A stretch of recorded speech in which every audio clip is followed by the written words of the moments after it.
अस्सलाम वालेकुम। Lecture 47 start करते हैं जी, कैफ 5 का।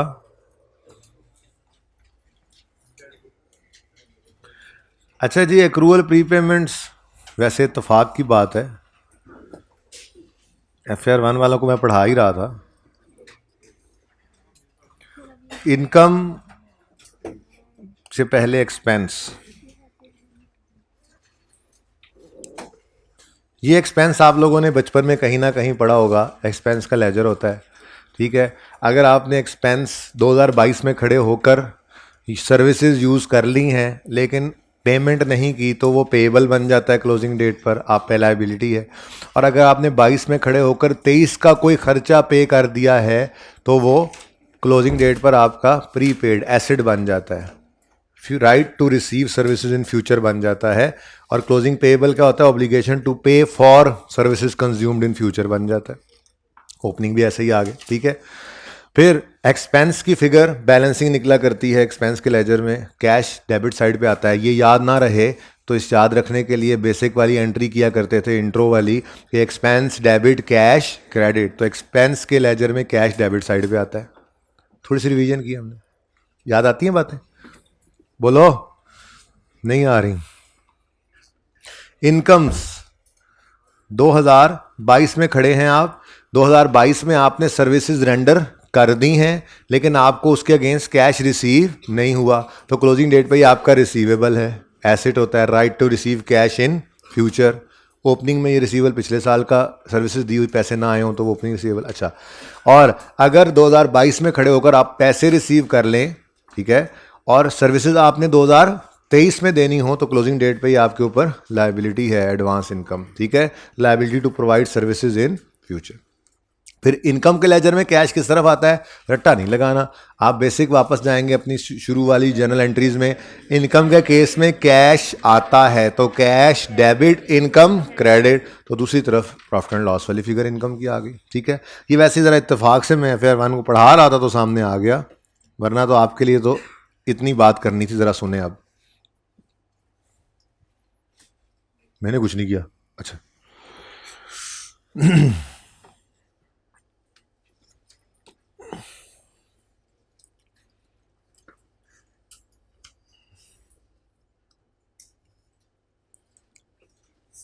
एक्सपेंस, अगर एक्सपेंस का लेजर हो, हम बात आधी अधूरी करेंगे क्योंकि सवाल में आधी अधूरी चीज़ें गिवन होंगी ना, ठीक है। एक्सपेंस का लेजर हो और इसमें सिर्फ लिखा हुआ हो क्लोजिंग पेएबल, मिसाल के तौर पे 10 रुपये, ठीक है, मिसाल के तौर पे 10 रुपये। अब इस क्लोजिंग पेएबल को देख के आपको क्या समझ में आता है कि ये 10 रुपये जो पेएबल बने हैं, इसका मतलब इस पीरियड में ये पे हो गए होंगे तो पेएबल बने हैं। इस पीरियड में एक्सपेंस बना होगा लेकिन वो पे नहीं हुआ इसलिए पेएबल। सिर्फ अगर इतनी सी बात बताई गई हो सवाल के अंदर, ठीक है ना? बात समझ रहे हो? नहीं समझ आई? कैश क्या है? जीरो, कोई और इन्फॉर्मेशन ना दी हो, सिर्फ ये लिखा हुआ हो कि एक एक्सपेंस है वो क्लोजिंग डेट पर पेएबल है 10 रुपये, तो इसका मतलब क्या है? अदर इन्फॉर्मेशन कोई और ना गिवन हो, ओपनिंग था नहीं था, कितना कैश था, सारा एक्सपेंस कितना है, छोड़ो उस साइड को, नहीं होंगे बाकी चीज़ों के डिफरेंसेस ना। कैश, ये IS12 के सवाल की बात करूँ, इस तरह से डाटा दे दे, ठीक है। तो क्लोजिंग में 10 रुपये पेएबल का मतलब क्या है? कि पे नहीं हुआ, फ्यूचर में पे करेंगे, तभी तो ये पेएबल था। इसका मतलब एक्सपेंस बना तो पे नहीं हुआ तो पेएबल बना ना, इसलिए ऐसे सिर्फ बात लिखी हुई हो, ठीक है। तो समझ आती है बात? बात समझ आती है?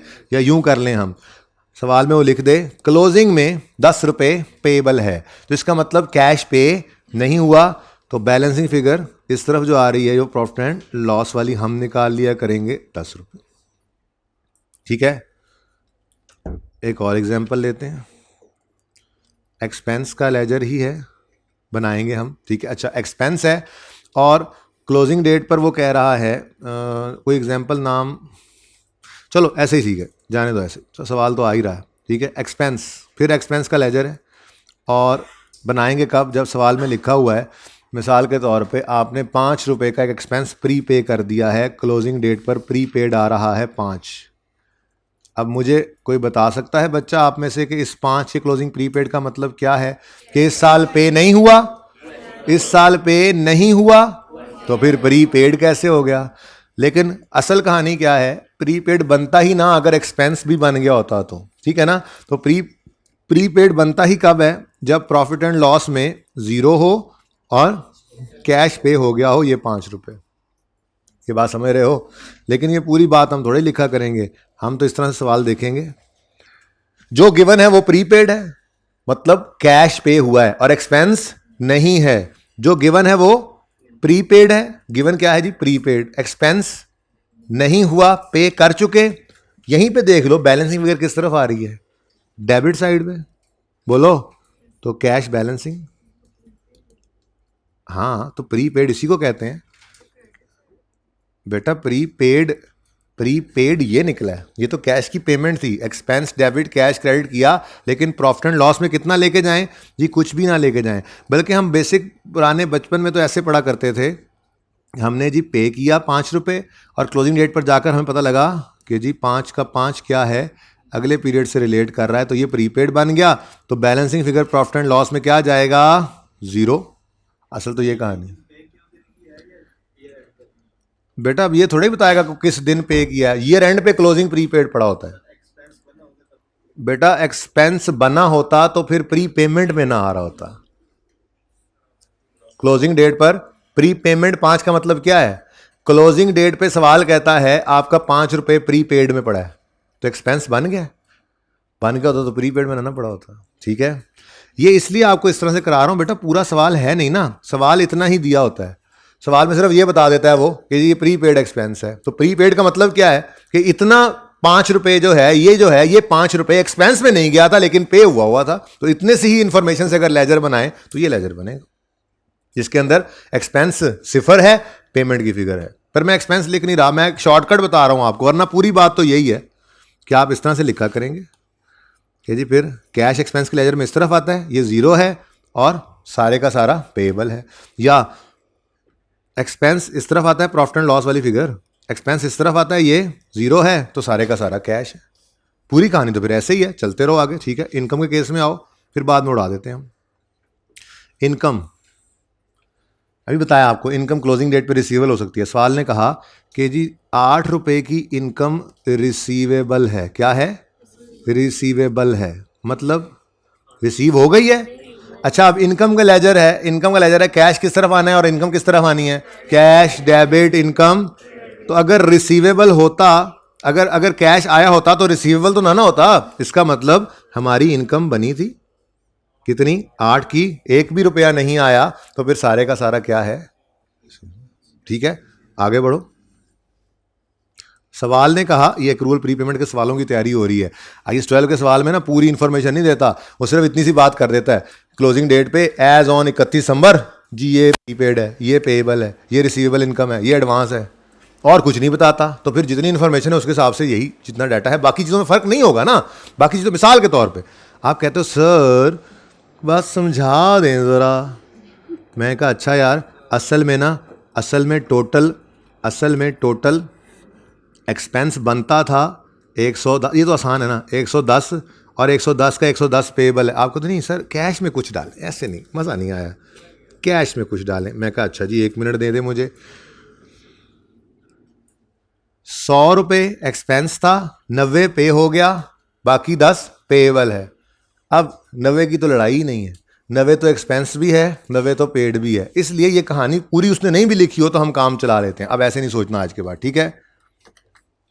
चलें वापस चलते हैं, अभी इससे भी ज़्यादा शॉर्टकट पे आना है। अभी तो मैं आपको सिर्फ बता रहा हूँ ना, दोनों चीज़ें, कैश भी है और इनकम या एक्सपेंस भी है, ठीक है। अभी पर्चे के लिए इससे भी शॉर्ट पे जाते हैं, फिलहाल ज़रा सब्र करें। इनकम का केस है और सवाल ने हमें बताया कि हमने 12 रुपए की इनकम एडवांस में रिसीव कर ली है। हम 2012 में खड़े हैं, 13 की इनकम आज ही रिसीव कर ली है। तो फिर आज ये इनकम तो नहीं है, ये तो लायबिलिटी है, नाम होता है इसका एडवांस। तो क्लोजिंग डेट पर हमें क्या आ गया? सवाल के अंदर गिवन है क्लोजिंग में एडवांस है। अब एडवांस का मतलब क्या है? कैश आया था लेकिन इनकम, तो प्रॉफिट एंड लॉस में क्या जाना है? सिफर, लेकिन कैश आया है 12। यह है पूरी कहानी। इस तरह से करेंगे हम, मजबूरन क्या करें, पूरे सवाल वाला डाटा भी होगा। इत्तेफाक से हमने एक सवाल किया भी था इंटरेस्ट इनकम और इंटरेस्ट एक्सपेंस वाला, उसमें सारा कुछ ही था, ओपनिंग क्लोजिंग, पूरे साल का एक्सपेंस, पूरे साल की पेमेंट, और फिर सारा कुछ सही भी था। ऐसा भी सवाल होगा, ऐसा भी तो हो सकता है, ठीक है। तो उसके लिए फिर हमने जो काम करना है वो मैंने आपको बताया, ठीक है। अब सिर्फ ये याद रखना है आपने कि एक्सपेंस के लेजर के अंदर कैश नहीं डेबिट साइड पे नजर आना है, और इनकम के लेजर के अंदर क्रेडिट साइड पे। ये बात याद ना रहे तो इतना तो याद है ना, बचपन में पढ़ा हुआ कि एक्सपेंस के केस में पेमेंट करें तो एक्सपेंस डेबिट कैश क्रेडिट होता है, और इनकम के केस में रिसीट होती है तो कैश डेबिट इनकम क्रेडिट होती है। एक तो ये याद रखना है। दूसरा आपने ये याद रखना है कि एक्सपेंस के लेजर में प्रॉफिट एंड लॉस वाली फिगर क्रेडिट साइड पे आती है, और इनकम के लेजर में प्रॉफिट एंड लॉस वाली फिगर डेबिट साइड पे आती है। अब ये याद नहीं रख सकते आप, इसको कैश को ही याद रखें, दूसरी चीज ऑपोजिट साइड पे ही आया करती है, आपको पता है, ठीक हो गया। अच्छा, अब मैं ये सारा कुछ मिटा रहा हूं, तस्वीर खींचनी है इसकी तो खींच लें, वैसे मैंने एक एक लिखना है, आप दो दो नहीं लिखने, ठीक है, दो दो नहीं लिखने। क्या मतलब, जो जीरो है उसको लिखूंगा ही नहीं, जरा आसानी कर रहे हैं ना, और जो जीरो है उसको लिखूंगा ही नहीं, ओके। जरा जल्दी कर लें अगर किसी ने तस्वीर बनानी है तो, अगर किसी ने बनानी तो जरूरत नहीं है वैसे। ये याद है आपको प्रीपेड पेएबल, जब मैं ओपन करूं जाकर जो ऊपर लिखा हुआ है, याद है आपको, एक्सपेंस है लास्ट वाला, ख्याल कहीं और चला जाता है जब इस तरह का मामला होता है। तो मेरा तजर्बा ये कहता है इनकम के लेजर के अंदर, छोड़ो, सवाल ने कहा हमें कि हम 2012 में खड़े हैं, हमने 2013 की इनकम 12 में रिसीव कर ली है, तो क्लोजिंग डेट पर ये एडवांस है, एडवांस इनकम है, पैसे रिसीव कर लिए हैं, मतलब कमाने 23 में है ना, एडवांस इसी कहते हैं कि 22 में हमने इनकम,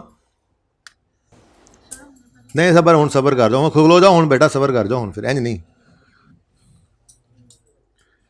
ये आप खड़े हैं 2022 में, आप 2022 में पैसे रिसीव करते हैं, लेकिन इस पैसे जो आपने रिसीव किए इसके अगेंस्ट आपने सर्विस 23 में देनी है, तो 22 के एंड पे ये आप पे क्या है, लाइबिलिटी है, एडवांस, ठीक है। यही बोला मैंने यहां पर कि क्लोजिंग एडवांस क्या होता है, कैश 22 में रिसीव कर लिया लेकिन सर्विसेज विल बी रेंडर्ड इन 23, तो ये हमारे पास बन जाएगा क्लोजिंग डेट पर एक लाइबिलिटी, ठीक है। अब सवाल नहीं है ना, मैं जबानी चल रहा हूं, सवाल तो ये बात लिख के बता रहा होगा आपको। तो सवाल ने आपको कहा, सवाल के अंदर लिखा हुआ था कि एडवांस इनकम 12 रुपए है इस साल की क्लोजिंग डेट पर, तो मतलब लाइबिलिटी है, मतलब कैश आ गया था, कुछ इनकम में नहीं गया इस 12 से रिलेटेड, तभी तो ये सारा एडवांस में पड़ा है, ठीक है। तो कैश आया, इनकम में कोई एक, ये 12 का कैश आया, 10 प्रॉफिट एंड लॉस में चला जाता, यानी कमा लेते तो फिर 2 पर होता एडवांस में ना। तो क्लोजिंग एडवांस में पड़े होने का मतलब ही क्या है कि 12 रुपए का कैश आया है, ये 12 रुपए के अगेंस्ट इनकम कोई नहीं गई हुई, ठीक है, और सही है। अब जरा इससे भी एक स्टेप और शॉर्ट करते हैं चीजों को।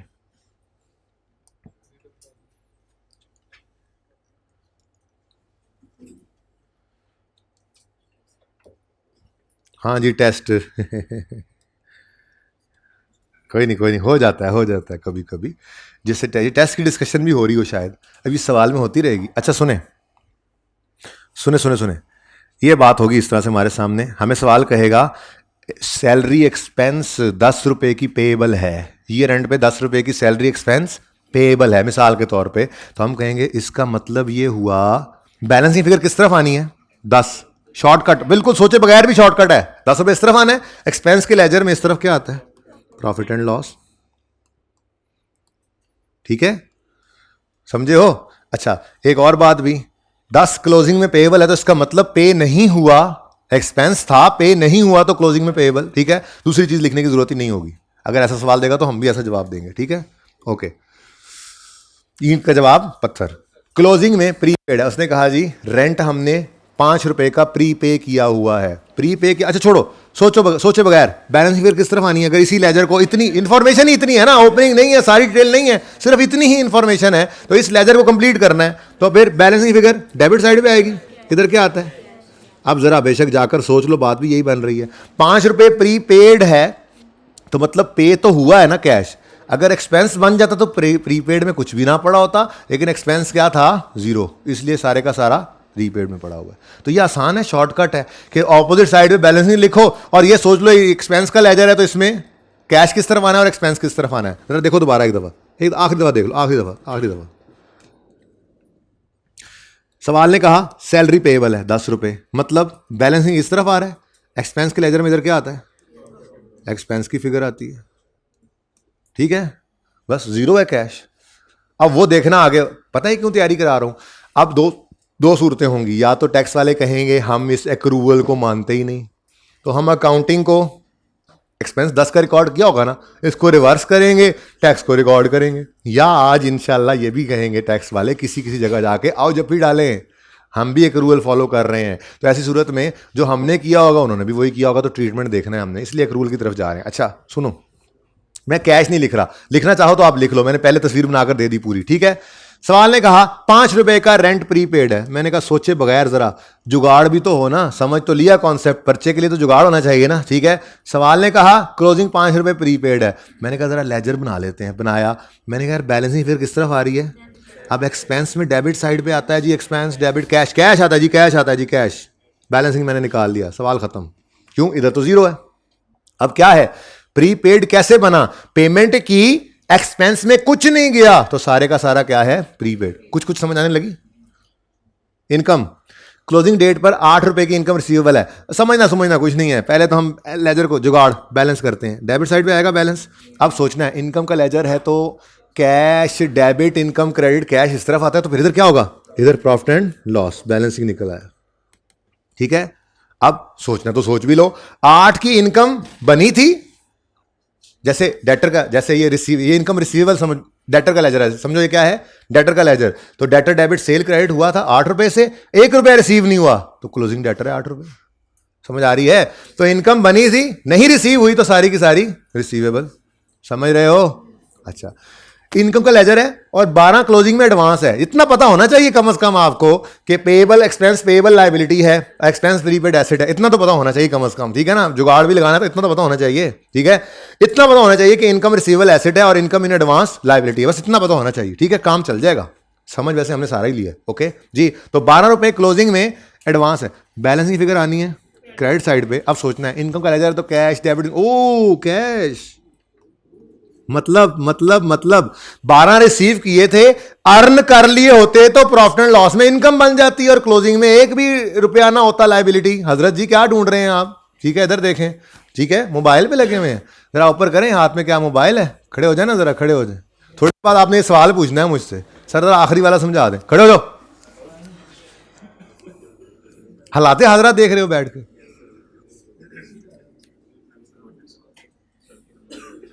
गुस्सा चेक किया, गुस्सा। 12 रुपए एडवांस बैलेंस में इधर आई तो कैश आ गया, ठीक है। क्या मतलब, कैश रिसीवा था लेकिन कमाया नहीं था, इसलिए सारे का सारा लायबिलिटी। थोड़ी सी ऐसी बात और, बैलेंस शीट के अंदर करंट एसेट्स में कौन कौन सी चीजें आ सकती हैं। बैलेंस शीट में क्लोजिंग प्रीपेड आ सकता है एक्सपेंस का, और इनकम रिसीवेबल आ सकती है, ठीक है ना। प्रीपेड एक्सपेंस का होता है एसेट, और रिसीवेबल इनकम का होता है अगर एसेट बने तो, ठीक है। और बैलेंस शीट के अंदर करंट लायबिलिटीज में पेएबल आ सकता है, एक्सपेंस के लिए पेएबल होता है, इनकम तो पेएबल नहीं ना हो सकती, ठीक है। तो इनकम के लिए एडवांस या अनअर्न्ड का लफ्ज इस्तेमाल होता है, एडवांस इनकम, ये इनकम के केस में लायबिलिटी होती है हमारी, ठीक हो गया। चलें जी, अब मेरे ख्याल में सवाल शुरू करते हैं। आज का सवाल 546 नंबर सफ़े पे सवाल नंबर 10 है।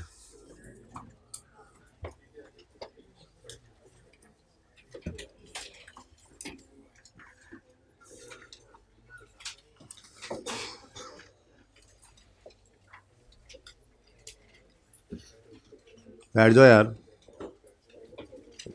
कोई नहीं यार, इतना तो हमारा हक बनता ही है कि हम अगर पढ़ रहे हों और पढ़ा रहे हों तो आप हमारी बात सुने, ना कि मोबाइल के साथ लगे रहे हैं।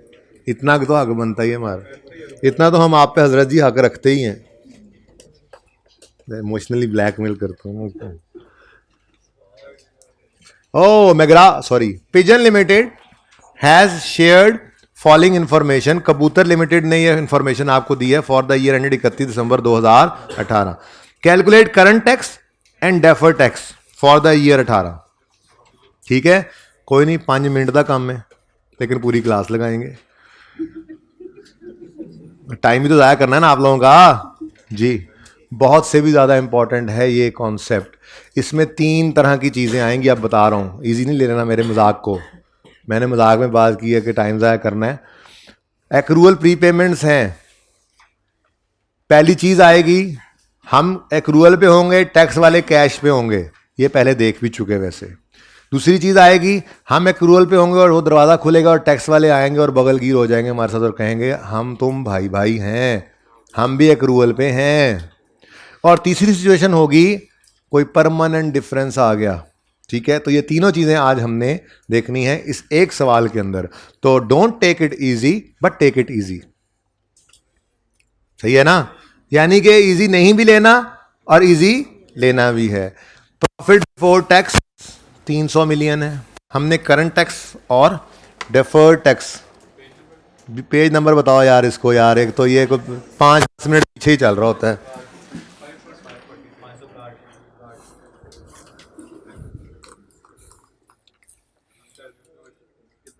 क्या हाल है, ठीक हो? टेस्ट कैसा हुआ है? इस बार तुम्हारा टेस्ट फेल हुआ ना तो व्हाट्सएप खींच के भेजूंगा तुम्हारे अब्बा को। हाँ। ये टेस्ट होने से पहले मैंने नहीं था बताना जी। वर्किंग नंबर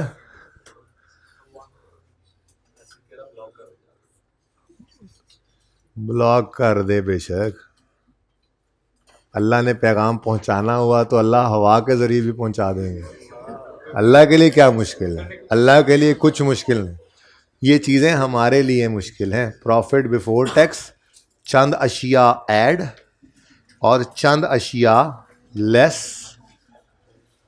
ओ यार ज़रा सवाल को एक नज़र देख लूँ, कितनी अशिया ऐड लेस होनी है, बाद में मुझे मिटाना पड़ जाना है। आप लोग तो कुछ भी कर लेते हैं जी। 1 2 3 4 5 5 आ जाए, काफ़ी हैं। जैसे 2 3 ही होनी है बस, 1 2 3 4 काम हो जाएगा। 1 2 3 4 और यहाँ से निकलेगा 5 लाइनें मैंने छोड़ी, आप भी 5 छोड़ दें। 3 को नज़र आए, 3 4 टोटल को 6 7 आइटम नज़र आए हैं टैक्सेबल प्रॉफिट्स, और फिर इन पर टैक्स रेट देख लेते हैं, देख लेते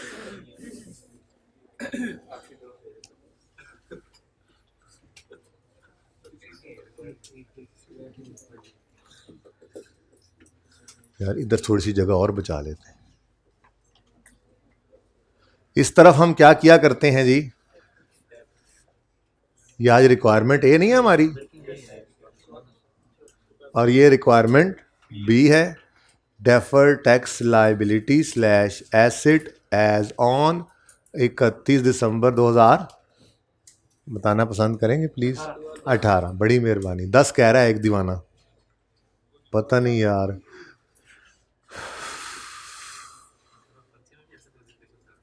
जी, carrying amount, tax base, difference. मेरा तो पर्चा रोज होता है भाई आप लोगों को पढ़ाते हुए, और टैक्स मैं तो रोज पढ़ के आता हूं, आप ही नहीं पढ़ के आते। शुरू करें जी, चलिए। Profit before tax is 300 million. Black marker सारे कटो पाए, कुछ चंगा सा भी निकला है बिचू। 1 by 1 लीजिएगा। इतने टाइम से बेटा आने की क्या जरूरत थी हैं जी। PBT 300 rupees in million, million है ना, लिख लो क्योंकि ये रिक्वायरमेंट है आज। वैसे लिखा करो, मैं तो ज़्यादा नहीं लिखता, मेरा पेपर पास है ना, ठीक है। तो हाँ, तो और कैसे करनी चाहिए पेपर में, और कैसे प्रेजेंटेशन करनी चाहिए, ठीक है। आप इंक की, आप इंक का जार लेके जाएं, साथ 2-4 मकोड़े, समझते हैं मकोड़े, वो ही लेके जाएं, डिप करें, पर्चे पे छोड़ दें, जिधर मर्जी जाए, ऐसे प्रेजेंटेशन कर दें। दोगी यार, ऐसे ही करनी प्रेजेंटेशन जी। 300 का प्रॉफिट है। नेक्स्ट, करंट लाइबिलिटीज में पड़ा है कुछ। अब करंट लाइबिलिटीज कितनी है ये उसने नहीं बताया, ना ओपनिंग पे, ना क्लोजिंग पे, ना फॉर द ईयर एक्सपेंस, ना कैश। सिर्फ उसने कहा करंट लाइबिलिटी में एक चीज पड़ी है, तो बाकी चीजों पे एतराज नहीं होगा ना, जिस पे एतराज है वो बता दिया उसने, ठीक है ना। हमारा काम सिर्फ उसी तरीके से चल सकता है। ये मुख्तलिफ पास पेपर से उठाई हुई एडजस्टमेंट्स हैं, ठीक है। करंट लाइबिलिटीज इंक्लूड ये नहीं कि सवाल के अंदर सिर्फ एक्रूअल प्रीपेमेंट्स आई कैप ने कभी टेस्ट कर ली इकट्ठी सारी की सारी, ये ऐसे नहीं होता, लेकिन हर सवाल में ज़रूर होती हैं ये एक एक दो दो एडजस्टमेंट्स, 3 भी हो सकती हैं, ठीक है। यहाँ पे इकट्ठी कर दी गई आपको ताकि ये सारी डिस्कशन इकट्ठी ही हो जाए, ठीक है। तो करंट लायबिलिटीज इंक्लूड एक्रूड बिजली का एक्सपेंस यानी electricity payable with a carrying amount of 12। आगे तो बिल्कुल नहीं पढ़ना ना, फिलहाल कतअन नहीं पढ़ना, आगे छोड़ दे, फिलहाल छोड़ दे। मैं ना सारे ही इधर उड़ा देता हूँ, लेकिन ऐसे नहीं, ये तो ज़्यादा ही गुस्से में लग रहा है मुझे। एक स्टेप पीछे आ जाते हैं जी। रिलेटेड अभी भी थोड़ा और गुस्सा काम करे भाई जी। रिलेटेड नहीं ना बेटा, पढ़ना आपका अपना नुकसान है, मेरा तो नुकसान नहीं है, ठीक है, आपकी मर्जी है। हाँ पढ़ना नुकसान है जी, नुकसान है, छोड़ दें पढ़ना, निकल जाएं क्लास से। रिकॉर्डिंग में जा रही है तो वो भी उठ जाएं, बंद कर दें।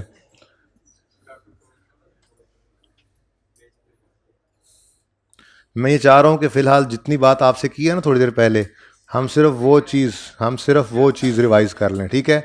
हम ये सारे लेजर्स बना डालेंगे, ओके, फिर देखेंगे टैक्स वाले क्या करते हैं।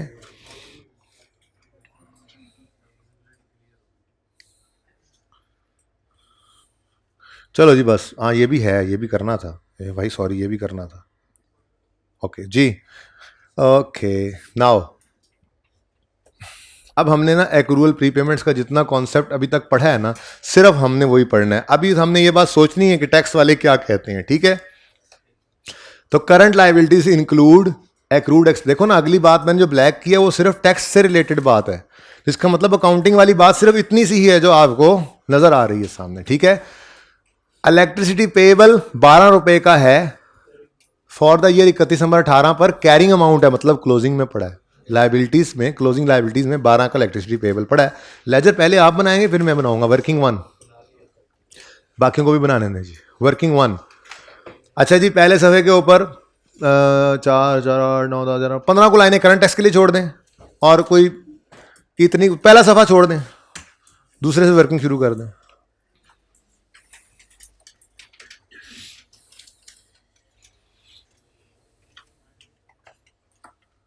मुझे तो टोटल 15 सफ़े चाहिए, रिक्वायरमेंट 15 लाइन्स चाहिए, तो टोटल अगर 30 लाइनें हैं तो पहला सफ़ा इनफ है।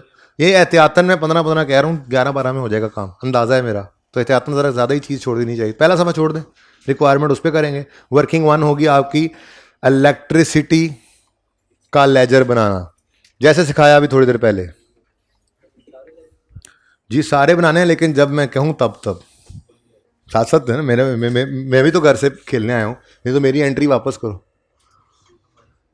मैं अपना बैट बॉल लेके जा रहा हूँ। तैयारी कर लेना, यहाँ पे भी एक लेजर बन जाए ताकि, ओके। अच्छा जी, क्या है जी इलेक्ट्रिसिटी पेएबल नहीं लिखता, मैं एक्सपेंस लिख लेता हूं, उसमें देख लेंगे पेएबल है यानी आसानी रहती है जरा इसमें, ठीक है ना। वैसे पेएबल लिख लेने में कोई हर्ज नहीं है, सिर्फ इलेक्ट्रिसिटी उसूली तौर पे तो लिखना चाहिए, क्योंकि इस लेजर में आपको पता है प्रीपेड भी आ रहा है, पेएबल भी आ रहा है, कैश भी आ रहा होता है, एक्सपेंस भी आ रहा होता है, सब कुछ आ रहा है। तो इलेक्ट्रिसिटी एक्सपेंस सिर्फ लिखना मुनासिब नहीं होता, लेकिन अपने समझने के लिए लिख लो तो गलत भी नहीं है। वैसे इलेक्ट्रिसिटी लिखना चाहिए सिर्फ, ओके। अच्छा, समझने के लिए एक्सपेंस लिखा। अच्छा, अब क्या कह रहा है जी वो, क्लोजिंग डेट पे 12 रुपए का सैलरी, ये इलेक्ट्रिसिटी एक्सपेंस क्या है, तो क्लोजिंग में, चलो सीडी नहीं लिखता, जरा पेएबल ही लिख लेता हूं। क्लोजिंग पेएबल कितना है, 12। अब अगर ये 12 पेएबल है तो मतलब कैश पे हुआ होगा तभी पेएबल है ना, नहीं कैश पे होता तो फिर कौन सा पेएबल होता। अच्छा चलो छोड़ो, ये तो पहले सोचना नहीं था, पहले जुगाड़ था, हद हो गई, रखो अपने पास ये मारकर जी। पहले बैलेंसिंग फिगर देखो इसी लेजर को, और इंफॉर्मेशन कोई नहीं है, सिर्फ इतनी सी इंफॉर्मेशन है, सवाल तो करना है ना। अब ये 12 क्लोजिंग लिखा, अब बैलेंसिंग फिगर किस तरफ गिर रही है, क्रेडिट साइड पे। अच्छा, अब हमने सोचा एक्सपेंस का लेजर हो तो इन इस तरफ क्या आता है, ये नहीं याद आ रहा, कैश पे वापस गए, मैं बिल्कुल इंट्रो पे लेके जाता हूं आपको दोबारा, ठीक है ना। याद नहीं आया, बच्चे को नहीं आता, मेरे जैसे होते हैं पर्चे में बैठे हुए, नहीं याद आ रही बात कि यार ये 12 इस तरफ आ रहा है, ये क्या है, तो कैश तो याद होता ही होगा कि एक्सपेंस के केस में एक्सपेंस डेबिट कैश, तो कैश ने डेबिट साइड पे आना है, तो फिर इधर क्या होगा, प्रॉफिट एंड लॉस में ये एक्सपेंस हमने रिकॉर्ड किया था, ये पे नहीं हुआ था, तो फिर पेएबल, ठीक है, अभी अकाउंटिंग वालों ने क्या कर रखा है, सिर्फ इतना बताते चलो मुझे, अकाउंटिंग वालों ने 12 का एक्सपेंस रिकॉर्ड कर रखा है। अभी मैं ये बात नहीं कर रहा कि टैक्स वालों ने क्या कहा। कभी टैक्स वाले कहेंगे चलो भाई चलो कोई चक्कर ही नहीं है अक्रूवल, और कभी कहेंगे नहीं नहीं हम भी कहते हैं इसको एक्सपेंस, लेकिन ये बाद में देखेंगे। फिलहाल सिर्फ लेजर बना डालो एक बार सारे के सारे, ठीक है, सही है। कितने बच्चों ने ऐसे नहीं बनाया था? सब नहीं ऐसे बनाया था। कितनों ने बनाया ही नहीं था, कह रहे थे सर बनाएंगे तो बनाएंगे, वो हाथ खड़ा करें। तुम हो वो, और तुम भी हो। कल कह के गया था मैं पढ़ूंगा, आज पढ़ रहा है। वैसे एक बात है, बात मानता है, कहे हुए के ऊपर कायम एक दिन रहता है। Point 1 clear. अभी टैक्स अभी IAS 12 बाद में शुरू करेंगे, पहले जरा जी। नेक्स्ट, इंटरेस्ट रिसीवेबल हैज, अस्तगफिरुल्लाह, एक मिनट में कोई ना देखे प्लीज, कोई ना देखे प्लीज प्लीज प्लीज प्लीज। अच्छा, इंटरेस्ट रिसीवेबल, इनकम रिसीवेबल होती है, एक्सपेंस कभी रिसीवेबल नहीं हो सकता, ठीक है ना। तो बात इनकम की हो रही है, ठीक है। तो interest receivable has a carrying amount of 15 million, बस इतना सा पता था। और तो टैक्स की बात है वो भी सामने, अकाउंटिंग के हिसाब से कुछ कर दें। अब लेजर बनाना है हमने। इंटरेस्ट रिसीवेबल लिखने की बजाय इनकम लिख लेते हैं, जरा अच्छा समझ आ जाएगा हमें। इंटरेस्ट इनकम, जल्दी करें, बनाएं। पहले जुगाड़ लगाएं, फिर सोच भी लें, कुछ नहीं होता, सोचने में हर्ज कोई नहीं होता फिर, ठीक है ना।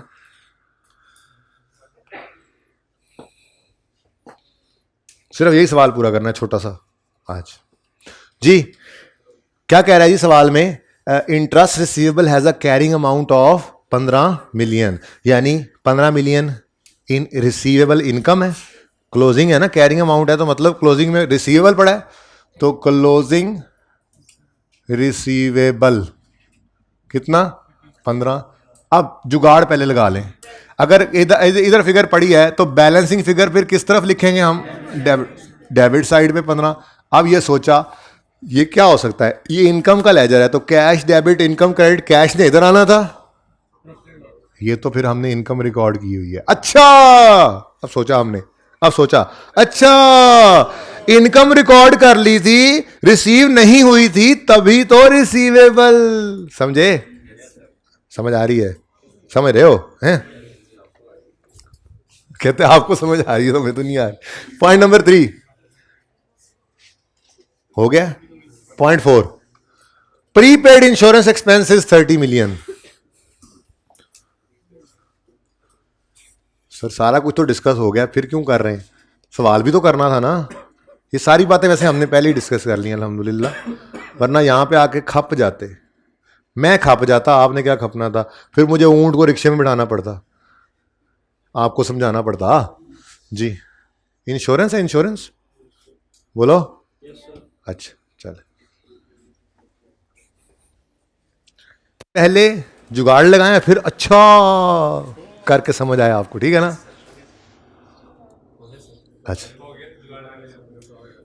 अच्छा भी करो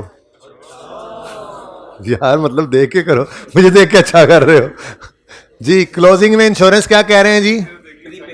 सब बच्चों ने बना लिया है? नहीं, सब ने नहीं बनाया। कितने बच्चों ने अभी नहीं बनाया? जल्दी करना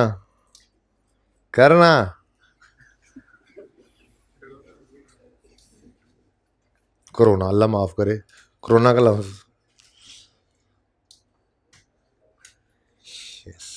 शाबाश। ये क्यों लिख रहे हो? ये मैंने लिखवाया, सिर्फ कैश लिख लो। अच्छा जी सुने, प्रीपेड है, कितना प्रीपेड है? 30 का। एक्सपेंस प्रीपेड हो तो ये क्लोजिंग डेट, ये एसेट होता है। ये क्या होता है? एसेट होता है। क्या लायबिलिटी होती है?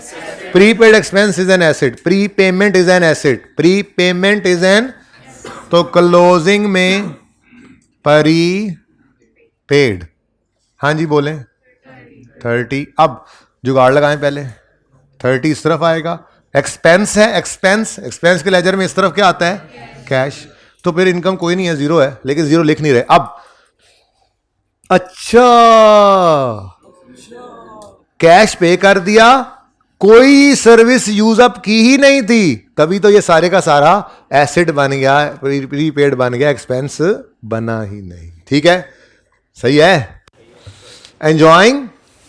Point number 6, point number 5, current liabilities include rent received, rent revenue received in advance with a carrying amount of 25 million. बनाओ भाई, मुंह नहीं बनाना, लेजर बनाओ।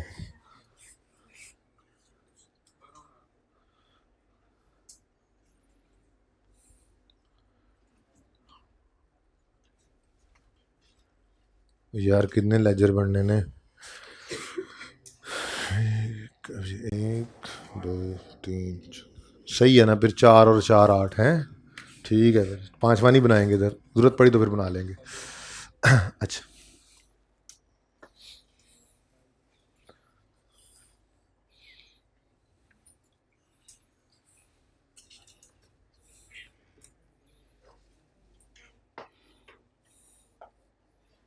जी,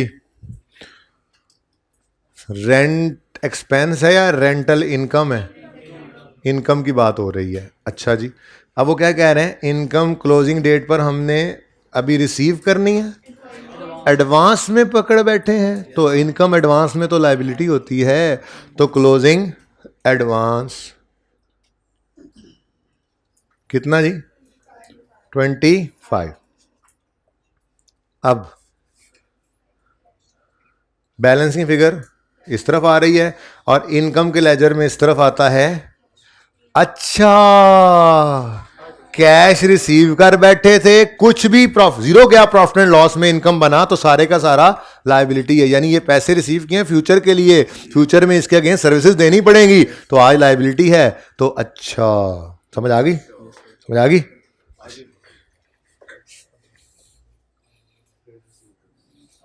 ये 6 7, trade receivables have a carrying amount of 50 है, ऊपर है। अच्छा, current liabilities include accrued salaries expense with a carrying amount of 13 million. साथ साथ जी, नंबर 5 सैलरीज वाला एक्सपेंस है, सैलरी एक्सपेंस जी, accrued current liabilities include accrued salaries, accrued payable, ठीक है, तो पेएबल है सैलरीज क्लोजिंग डेट पर, पेएबल है, पेएबल क्या होता है, लाइबिलिटी होती है, कितना 13। अच्छा अच्छा, 13 मेरा वाला 13। अब ये 13 इधर आ गया, एक्सपेंस के लेजर में कैश डेबिट एक्सपेंस, कैश इधर आता है तो यहां पर प्रॉफिट एंड लॉस, मतलब एक्सपेंस बना था, पेमेंट सिफर हुई, तभी तो ये क्या है, पेएबल। अच्छा नहीं किया मैंने अब, ठीक है। Next, trade receivables have a carrying amount of 50 million. आप कहोगे बस यही सेल्स है, असल में ना जो बाकी चीजें उनमें फर्क नहीं रहा होगा ना, फर्क जिसमें आना है सिर्फ वही लिखे हुए हैं, तो हमने उसका तरीका निकाल लिया। पूरा लेजर दे दे तो वो तो हमें वैसे ही आता है, वो तो हम इंटरेस्ट इनकम और एक्सपेंस का एक सवाल के अंदर दोनों एक ही जैसा जो है वो स्ट्रक्चर था, गालिबन यकम अप्रैल को एक लोन लिया था, एक लोन दिया था, एक में इंटरेस्ट एक्सपेंस का लेजर बना था, दूसरे में इंटरेस्ट इनकम का एक्रूवल रिवाइज किया था, जिस दिन याद आ रहा है कुछ कुछ, वो पूरी इन्फॉर्मेशन दे तो ऐसा लेजर बन जाएगा, वो तो वैसे ही बड़ा पसंद है, ठीक है। लेकिन हमने तो इसके अंदर भी गुजारा चला लिया, तो क्या है जी, डेबिटर, चलो ट्रेड रिसीवेबल कह लो, अब आप कह लो ट्रेड रिसीवेबल डेटर ही होते हैं। अब क्या कह रहे जी, ट्रेड रिसीवेबल्स की कैरिंग अमाउंट कितनी है, तो ये क्लोजिंग रिसीवेबल या सीडी भी लिख सकते थे, ठीक है, कितना है 50। अब इधर 50, तो डेटर के अकाउंट में कैश इधर आता है ना, कैश डेबिट डेटर क्रेडिट, तो यहां पे क्या आएगा, सेल, सेल तो प्रॉफिट एंड लॉस ही लिख लेता हूं मैं, वो सेल, वो जो सेल आती थी, ठीक है ना, तो ये बैलेंसिंग निकाल लिया, काम चल रहा है, ठीक है, और बात समझ रहे हो। चलो नेक्स्ट,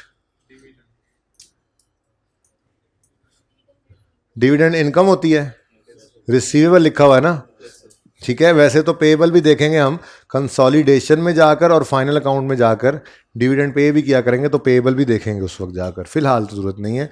वैसे कैश फ्लो के टॉपिक में आपने FAR 1 में देखा हुआ, डिविडेंड पेएबल भी होता है, जो कंपनी पे करती है अपने शेयर होल्डर्स को अनाउंस करने के बाद, ठीक है, वो डिविडेंड पेएबल बनता है, लेकिन उसकी बात नहीं हो रही, ये तो किसी के शेयर्स खरीद रखे हैं तो उनको जो डिविडेंड रिसीव हो रहा था वो डिविडेंड इनकम, ठीक है। तो डिविडेंड रिसीवेबल देखो, एक्सपेंस वैसे भी कभी रिसीवेबल नहीं हो सकता, तो ये इनकम की बात ही हुई। तो dividend receivable from a subsidiary, अच्छा नाम सब्सिडरी लिख दिया गया, कंसोलिडेशन में समझ आएगा कि हमने किसी के शेयर्स खरीदे होते हैं इतने ज़्यादा कि वो हमारी होली ओन सब्सिडरी बन जाती है, ठीक है ना। उसने जब डिविडेंड बांटना है तो जितने शेयर्स हमारे पास हैं उसकी इनकम हमारे पास ही आनी है, वो पैसे हमारे पास ही आने हैं। बहरहाल छोड़ें इसको, डिविडेंड इनकम है, कैरिंग अमाउंट उसकी 23 है। डिविडेंड इनकम एडवांस में आ गई है या रिसीवेबल है? क्लोजिंग में रिसीवेबल कितना? 23। अब बैलेंसिंग फिगर डेबिट साइड पे पड़ रही है, तो यहां पर कैश इस तरफ आता है। ये क्या आ गया जी? Profit and loss. कि 23 की इनकम बनी थी, नहीं अभी रिसीव हुई, तो ये रिसीवेबल है। उन्होंने अनाउंस कर दिया होगा, अभी उन्होंने पे नहीं किया होगा, तो हमने रिसीव नहीं किया, और ठीक है। लास्ट इज प्लंटी, प्लंटी है, प्लंटी फाइन है। करंट लाइबिलिटीज में पड़ा है एक fine and penalty payable 29 million का, अभी हमने पे नहीं किया। ये फाइन पेनल्टी क्या है? पेएबल। तो फाइन या पेनल्टी ये भी एक एक्सपेंस ही होता है भाई, ओके। अच्छा, ये क्या है क्लोजिंग डेट पर? पेएबल, यानी लायाबिलिटी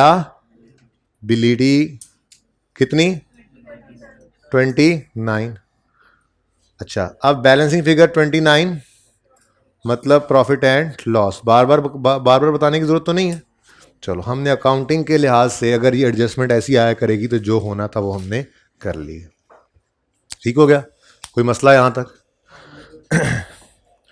अकाउंटेंट्स ने क्या किया हुआ है?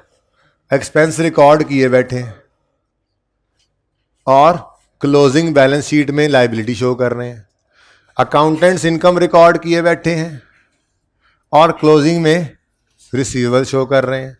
अकाउंटेंट्स ने कैश पे किया है और क्लोजिंग प्रीपेड रिकॉर्ड किए बैठे हैं। अकाउंटेंट्स ने प्रॉफिट एंड लॉस में तो कुछ नहीं लेके गए यहां से, इसलिए मैंने वो डिब्बा नहीं लगाया, ठीक है। अकाउंटेंट्स ने रिसीव किया है और उसको एडवांस बनाई बैठे हैं। पहले इन चार को ही देख लेते हैं, ठीक है। ठीक है, यानी हमने एक्सपेंस रिकॉर्ड किया है और अभी उसको पे नहीं किया हुआ, यही तो एक्रूअल बेसिस ऑफ अकाउंटिंग है। अब इलेक्ट्रिसिटी को अनवील करते हैं।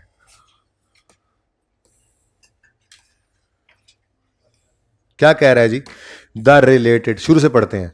Current liabilities include accrued expenses for electricity with a carrying amount of 12। Carrying amount का मतलब होता है अकाउंटेंट वालों की, अकाउंटिंग वालों की बैलेंस शीट में क्या पड़ा है, ठीक है। The related expense will be deducted for tax purposes on a cash basis। इसका मतलब tax authorities are using cash accounting, ठीक है। टैक्स वाले जो हैं वो कैश बेसिस की अकाउंटिंग यूज कर रहे हैं और हम तो हमेशा करते ही एक्रूअल है, ठीक है। इसका मतलब टैक्स वाले क्या कहेंगे? भाई साहब सॉरी आपने ये जो इलेक्ट्रिसिटी एक्सपेंस रिकॉर्ड किया है, प्रॉफिट तक आते आते माइनस किया है, हम इसको नहीं मानते। हम तो जब एक्चुअली पे करोगे तब अलाउ करेंगे। हमने पे कितना किया है? बात समझ आ रही है? पे कुछ भी नहीं किया। अब एक्सपेंस को क्या करेंगे? तो इलेक्ट्रिसिटी एक्सपेंस जो है वो ऐड हो गया कितना? अब जीरो यहां पे लेस करने की जरूरत नहीं है, वक्त बचाते हैं, ठीक है। और सही है ना, और ये अपनी एनर्जी भी बचा रहे हैं, वक्त भी बचा रहे हैं पर्चे के अंदर, ठीक है ना। जीरो क्या लिखना? अगर पूरी बात हो तो वो ये कहते हैं एक्सपेंस को रिवर्स करो और पेमेंट को रिकॉर्ड करो। एक्सपेंस 12 रिवर्स करें और पेमेंट 0 माइनस करें, ये ऐड करें 12। 0 माइनस करने का क्या जरूरत है? लिखने की जरूरत ही नहीं है। करंट टैक्स में ट्रीटमेंट समझ आती है? कंफ्यूजन किसी एक को भी हो तो बताओ, एंड वाले भाई, सही है। अब नहीं, नेक्स्ट को बाद में देखते हैं। डेफर टैक्स की बात भी साथ साथ ही करते चलें, हर एक को साथ साथ ही देखते चलें, ठीक है। हम अकाउंटेंट्स ने इलेक्ट्रिसिटी पेबल नामी एक लायबिलिटी 12 रुपए की रिकॉर्ड की हुई है। टैक्स वाले तो कैश अकाउंटिंग यूज कर रहे हैं, तो टैक्स वालों की दुनिया में ये चार नाम है ही नहीं, पेबल, प्रीपेड, रिसीवेबल, एडवांस। याद आ रहा है? क्या ओपन करूं? लिखा हुआ है, वक्त जरूरत सनद रहे और काम आए, इसलिए लिखा हुआ है, ठीक है, याद आ रहा है? तो इसका मतलब वो इसको नहीं मानते। ठीक है, अच्छा अब अगली बात, मैं लॉजिक्स बिल्कुल दूंगा, लेकिन एक काम बताया था आपको पर्चे में करने के लिए, चारों रूल्स लिख लो। पहला rule, if carrying amount of asset is greater than tax base, this would result in taxable temporary difference and deferred tax। बस एक ही याद करने की जरूरत है, बाकी तो सब इसी से ड्राइव होते हैं। जैसे rule 2, carrying amount of asset अगर लेस होगी टैक्स बेस से तो इसका उलट deductible temporary difference deferred tax asset. Rule 3 for liabilities, if carrying amount of liability is greater than tax base, तो एसेट के ऑपोजिट है ना लाइबिलिटी, तो ये टैक्सेबल था तो यहां पर deductible temporary difference defer tax asset. ठीक है, और चौथा, carrying amount of liability is less than tax base of liability, तो ये इसका उलट टैक्सेबल टेम्परेरी। तो पर्चे के लिए तो हमारे पास ये रूल मौजूद हैं, इनसे ही काम चलाएंगे। अभी ये रूल यहां से देख के लगाते चलेंगे, साथ साथ सोचते भी जाएंगे, पर पर्चे में नहीं सोचना। ओके, लायबिलिटी है, लायबिलिटी की कैरिंग अमाउंट ज्यादा है टैक्स बेस से, रूल 3 लगेगा, 12 रुपए का डिडक्टेबल टेम्परेरी डिफरेंस। ठीक है, ये तो काम चल गया।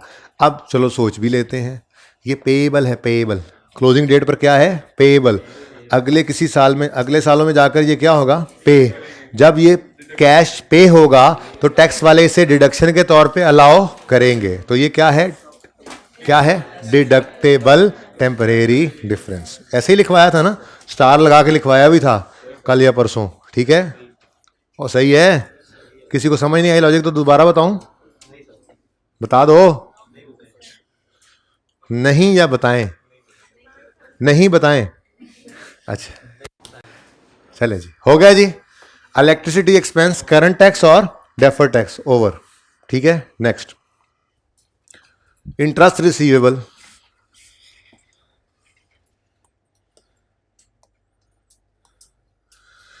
Interest receivable has a carrying amount of 15 million. हमने अकाउंटिंग कर ली इसकी। ठीक है, पर्ची में भी ना टैक्स वालों को बाद में देख लिया करना, जरा एहतियातन अच्छा होता है, जरा पहले अकाउंटिंग को देख लो। अच्छा, 15 मिलियन इंटरेस्ट रिसीवेबल है, क्लोजिंग हमने लिखा, सब कर लिया, लेजर बना लिया। वो कहते हैं the related interest revenue will be taxed on cash basis, will be taxed on cash, मतलब टैक्स वाले कैश अकाउंटिंग यूज कर रहे हैं। ठीक है, तो वो क्या कहेंगे, अकाउंटेंट्स आपने ये इनकम रिकॉर्ड की हुई है, सॉरी हम इसको नहीं मानते, हम तो जब ये तुम्हें रिसीव होगी तब टैक्स लेंगे इस पे।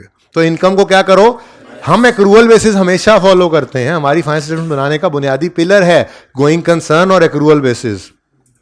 तो हमारी तो बेसिक असम्पशन है एक्रूअल बेसिस वाली, तो बेसिक पिलर है हमारा। ठीक है, गोइंग कंसर्न असम्पशन के साथ साथ, तो हमने तो एक्रूअल पे ही रहना है। जब टैक्स वाले हमसे मुख्तलिफ हैं तो वो क्या कहेंगे, अकाउंटिंग को रिवर्स करो, टैक्स को रिकॉर्ड करो।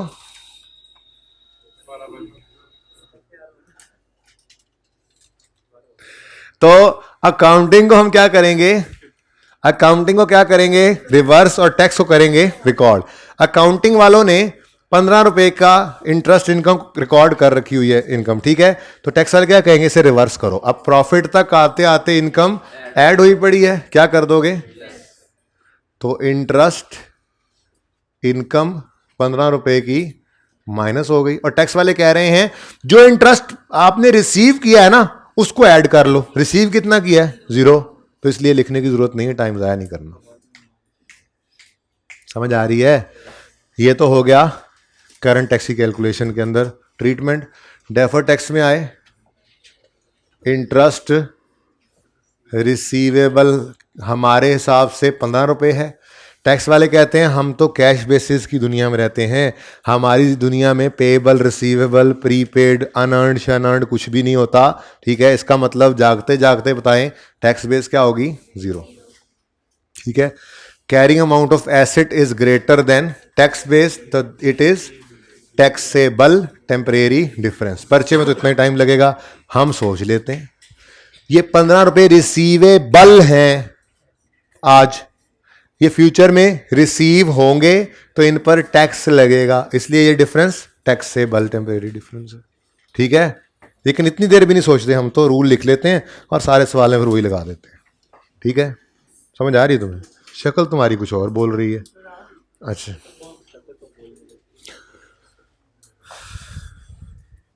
Next, prepaid insurance. Prepaid insurance expense is 30 million. These are deductible when paid. Deductible when paid का मतलब tax authorities are using cash basis of accounting. ठीक है, tax authorities are using cash basis accounting. ठीक है,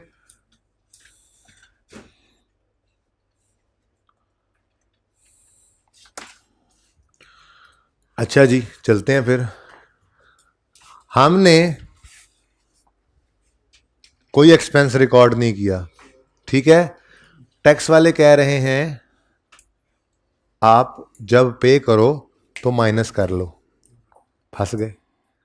क्यों? हम पे तो कर चुके हैं। और बात समझे हो? तो टैक्स वाले क्या कहा करते हैं, भाई अकाउंटिंग को रिवर्स करो, टैक्स को रिकॉर्ड करो। क्या मतलब? एक्सपेंस को ऐड बैक करो, इंश्योरेंस पेड को माइनस करो। हमने एक्सपेंस कितना रिकॉर्ड किया हुआ है? 0, तो 0 को कर देंगे ऐड और लेस क्या करेंगे? पेड। बात समझ गए कि नहीं समझे? बात समझ आई है? अकाउंटिंग वाले इनकम रिकॉर्ड, एक्सपेंस रिकॉर्ड करते हैं। चलो लिख देता हूं एक बार, एक्सपेंस कितना है? 0। हमने कितना एक्सपेंस रिकॉर्ड किया है? 0। हम कह रहे हैं अभी हमने इसको इनकर ही नहीं, अभी सर्विसेज यूज ही नहीं की इनकी, तो ये प्रीपेमेंट है, तो हमने इसको एक्सपेंस नहीं लिखना।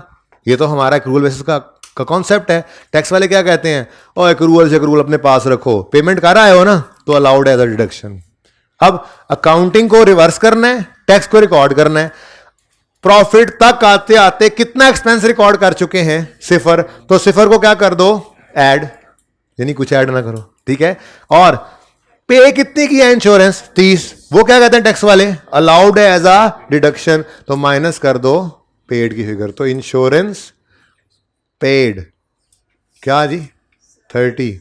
ये माइनस हो जाएगा, ऊपर ऐड कुछ भी नहीं होना। बेटा प्रॉफिट में से कैश तो कभी भी माइनस नहीं होता। प्रॉफिट में से तो इनकम या एक्सपेंस माइनस होता है। नहीं नहीं नहीं नहीं नहीं, वो सेम तब होता जब ये क्लोजिंग में प्रीपेड ना पड़ा होता। आप ये कह रहे हैं प्रीपेड कुछ नहीं है, सारे का सारा प्रॉफिट एंड लॉस में एक्सपेंस था। ये है एक्सपेंस, पे भी किया, एक्सपेंस भी बन गया। ठीक है ना? हम कह रहे हैं जी पे आज कर दिया है, अभी सर्विसेज ली नहीं है, तो एक्सपेंस में कुछ ना डालो, सारे का सारा प्रीपेड है, तो इसलिए प्रॉफिट एंड लॉस में तो कुछ गया ही नहीं। ठीक है, cash paid is not an expense, cash received is not an income. Accrual के अंदर हम देखते हैं कि एक्सपेंस रिकॉर्ड करना है तो सर्विसेज यूज अप कर ली, और इनकम रिकॉर्ड करनी है तो सर्विसेज रेंडर कर दी, तब हम इनकम या एक्सपेंस रिकॉर्ड करते हैं। ओके, डॉन है। अच्छा जी, तो डन। इंश्योरेंस एक्सपेंस में से प्री पेमेंट आ रही है। करंट टैक्स हो गया? करंट टैक्स हो गया। अच्छा, बैलेंस शीट में हमने इंश्योरेंस प्रीपेड नामी एक चीज रिकॉर्ड की हुई है 30 रुपए की। टैक्स वाले कह रहे हैं हम रहते हैं कैश की दुनिया में, हमारे यहां ऐसी कोई चीज एग्जिस्ट ही नहीं करती। एसेट है, carrying amount of asset is greater than tax base, तो टैक्सेबल टेम्परेरी डिफरेंस। लॉजिक, ये 30 प्रीपेड है। क्या है? प्रीपेड है। आज एक्सपेंस पे कर दिया। ये जरा मुश्किल है लॉजिक, काम चल गया है, काम चल गया है। Carrying amount of asset is greater than tax base, तो टैक्सेबल टेम्परेरी डिफरेंस है, लेकिन इसकी लॉजिक जरा मुश्किल है, पर आज तो सोच लें, परिचय में तो नहीं सोचना। अब जरा ध्यान से देखें जी।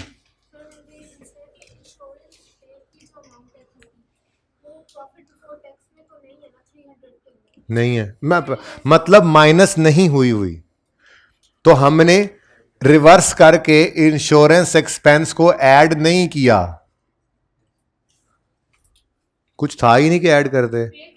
पे कर दे, टैक्स वाले कहते हैं आज ही ले लो डिडक्शन, ये टैक्सेबल प्रॉफिट पे जा रहा हूं, काउंटिंग प्रॉफिट तक आते आते हमने ₹0 का एक्सपेंस रिकॉर्ड किया था, टैक्स वाले कहते हैं पे कर दिया है ना तो ये आज ही एक्सपेंस है, कल कला नहीं मिलेगा फिर। ठीक है,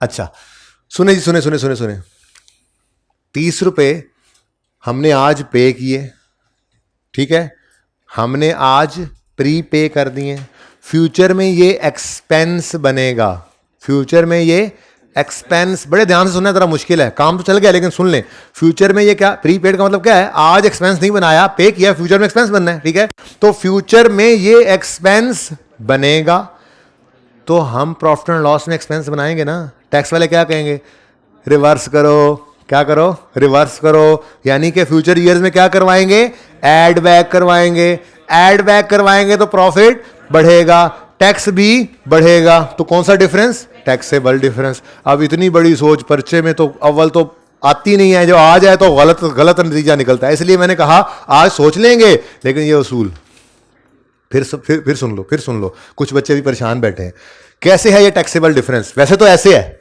वैसे तो ऐसे है ये टैक्सेबल, बस ठीक है, पक्की बात है, लेकिन फिर भी कैसे है, फिर भी कोई बच्चा नहीं, फिर भी कैसे है, तो वो ऐसे है कि ₹30 आज प्री पे किए हमने, यानी एक्सपेंस रिकॉर्ड नहीं किया था, ठीक है, टैक्स वालों ने आज अलाउ कर दिए, ठीक है, लेकिन ये pre paid, pre payment future में हम एक्सपेंस बनाएंगे, बोलो, यानी ये एसेट खत्म करके एक्सपेंस डेबिट कर लेते होते हैं ना, ठीक है, तो ये फ्यूचर में एक्सपेंस बनेगा, बोलो, हम फ्यूचर के प्रॉफिट एंड लॉस अकाउंट में इसको एक्सपेंस रिकॉर्ड करेंगे जाकर, जब रिकॉर्ड करेंगे तो टैक्स वाले कहेंगे इसको करो रिवर्स, यानी कि क्या करना पड़ेगा, हमें एक्सपेंस को ऐड करना पड़ेगा फ्यूचर ईयर्स में, जब एक्सपेंस प्रॉफिट में ऐड होगा तो टैक्सेबल प्रॉफिट बढ़ेगा, तो टैक्स भी बढ़ेगा, तो ये ऐसा डिफरेंस है जो टैक्सेबल है फ्यूचर में, ठीक है, लेकिन इतनी लंबी सोच नहीं, काम इसी से चलाओ।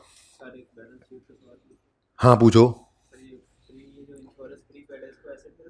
बेटा, ये बैलेंस शीट ही है हमारी अकाउंटेंट्स की, ये हमारी बैलेंस शीट, अभी थोड़ी देर पहले बैलेंस शीट बनाई तो थी, ठीक है, ये करंट एसेट्स में प्री पेमेंट आ रही है, रिसीवेबल आ रहा है, करंट लायबिलिटी में ये 12 का पेबल आ रहा है, ये हमारी बैलेंस शीट ही तो है, लेकिन टैक्स वाले इसको मानते नहीं है, इसलिए उनकी बैलेंस शीट कोई नहीं है, वैसे तो उनकी बैलेंस शीट कहा जाता है, वो बनाते थोड़ा ही है, समझा रहा हूं, अगर बनाए तो कुछ ना लें, क्यों, वो कैश बेसिस में।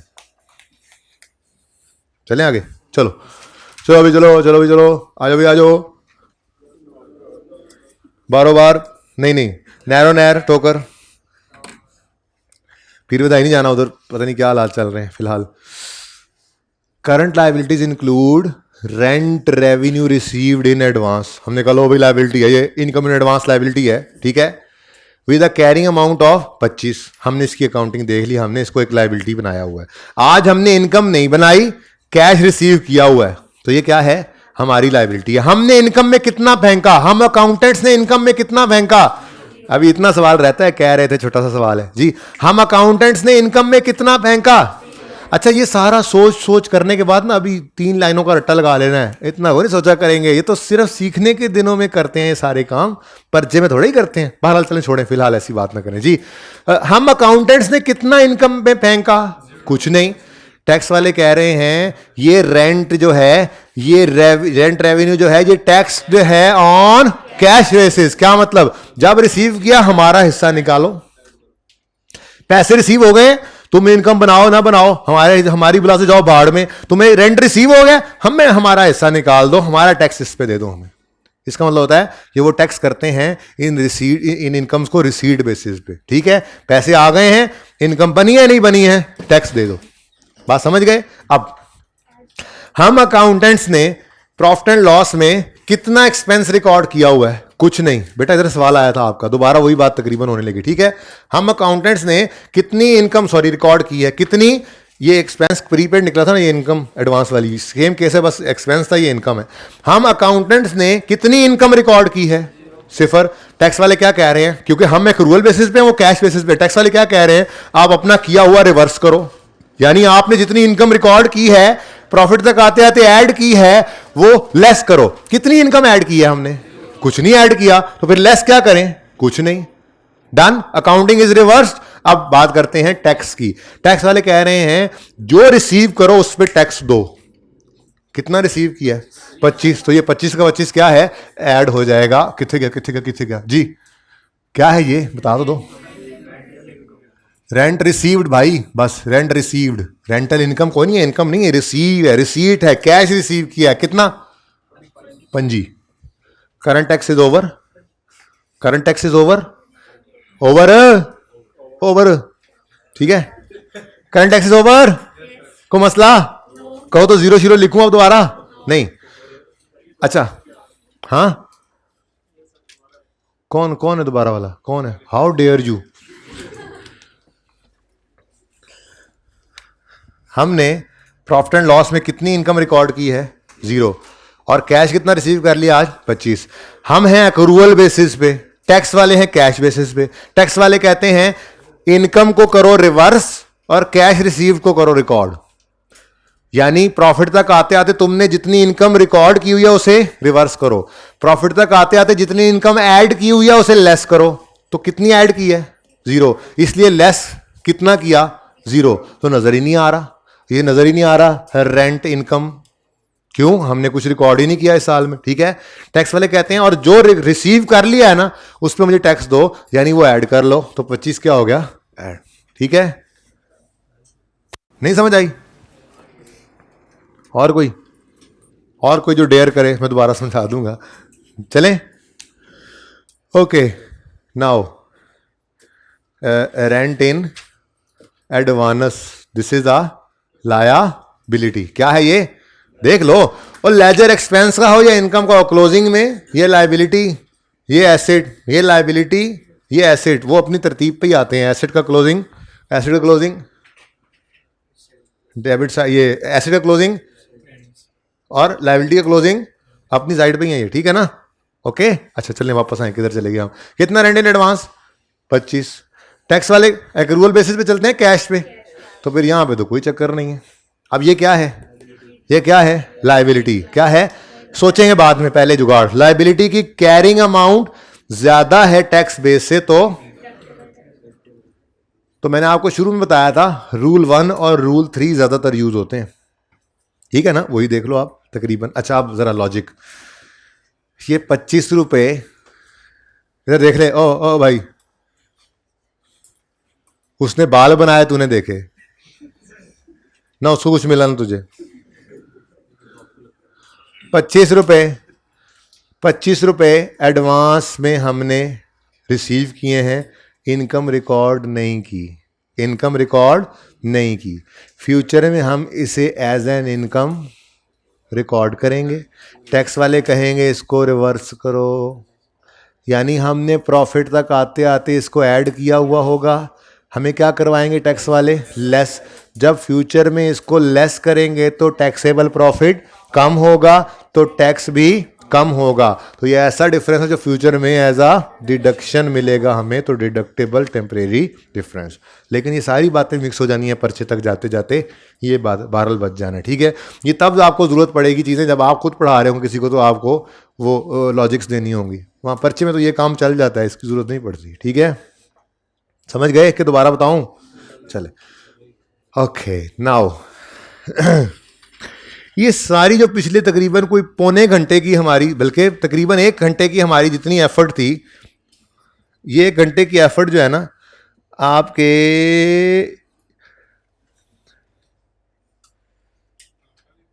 पेज नंबर, हाँ जी पहले ही पढ़ लेते, सही कह रहे हो, पेज नंबर 543 पे गिवन है।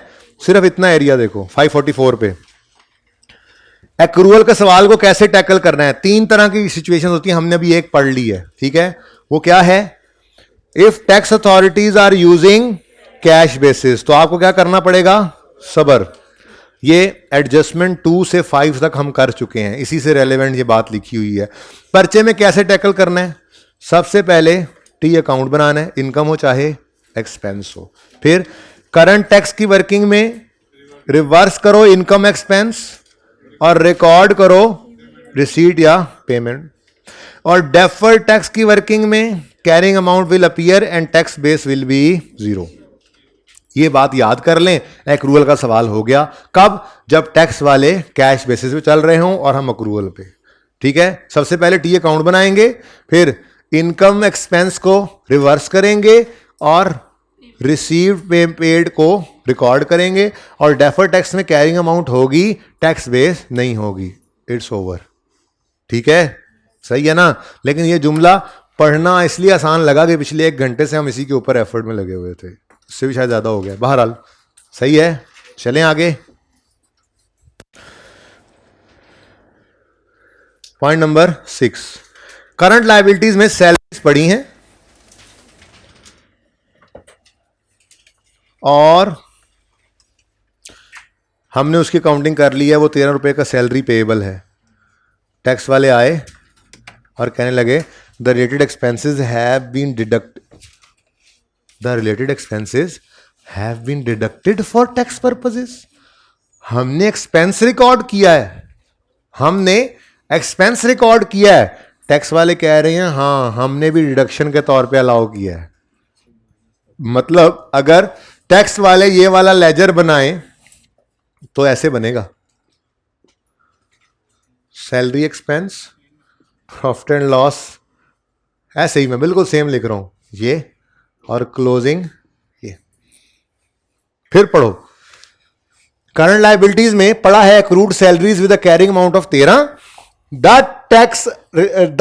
Related expense has been deducted for tax purposes.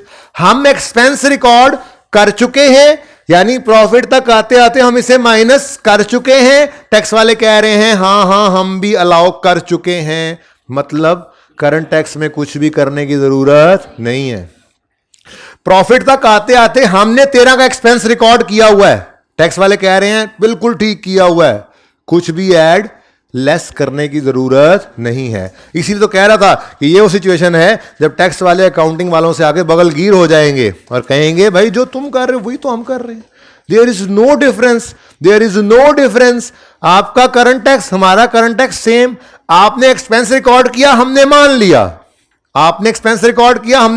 मान लिया, प्रॉफिट तक आते आते 13 का एक्सपेंस आप माइनस कर चुके हो, हम भी कहते हैं माइनस होना चाहिए, इसलिए कुछ ऐड करने की जरूरत नहीं है, कुछ लेस करने की जरूरत नहीं है। यानी अगर टैक्स वाले एक्रूअल बेसिस यूज कर रहे हो तो अल्लाह का शुक्र अदा करते हुए करंट टैक्स में कोई ट्रीटमेंट नहीं करेंगे। क्लियर? अब बारी आती है डेफर्ड टैक्स की, सैलरीज पेएबल।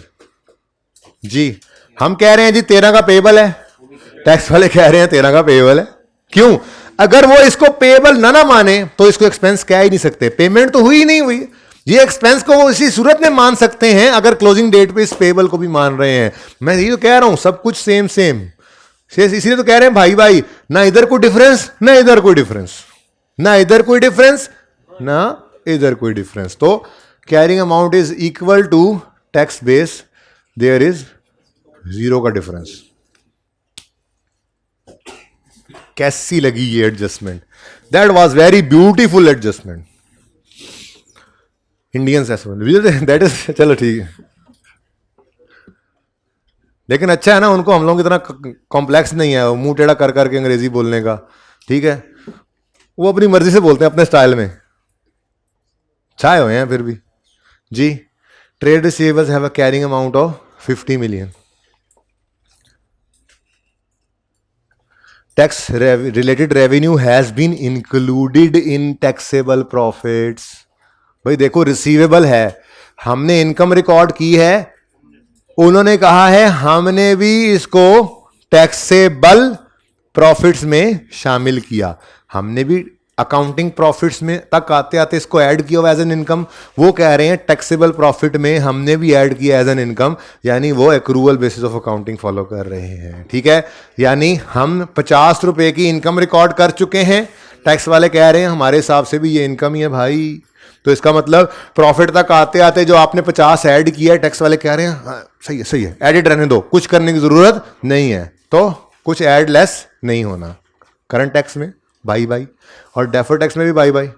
जी डेटर्स ट्रेड रिसीवेबल्स लिख लो, ट्रेड रिसीवेबल्स कैरिंग अमाउंट 50 है, टैक्स बेस वाले अगर इस 50 को इनकम में फेंकने दे रहे हैं ना, जो रिसीव अभी नहीं हुआ, तो पक्की बात है कि उन्होंने इस इनकम को बनाने के लिए इसको रिसीवेबल बनाना ही बनाना है, तभी तो वो इनकम बना सकते हैं। ठीक है, तो आज हमने देखा जो कल हमने लिखकर मिटा दिया था ये बराबर भी हो सकती है। कब? जब हम और टैक्स वाले आपस में एक इत्तेफाक कर जाएं, ठीक है, हमारे आपस में फर्क ना रहे, ठीक है। तो डिफरेंस इज, ठीक है।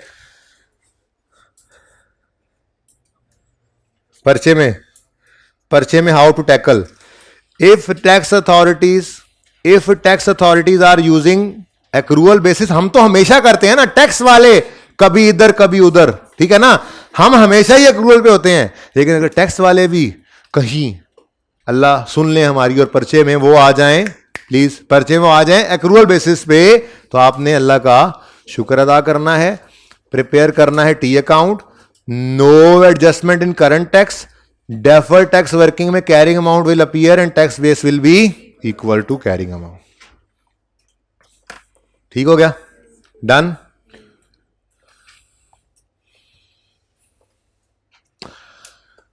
हाँ जी, डिविडेंड इनकम की ट्रीटमेंट देख ली थी हमने, बोलो।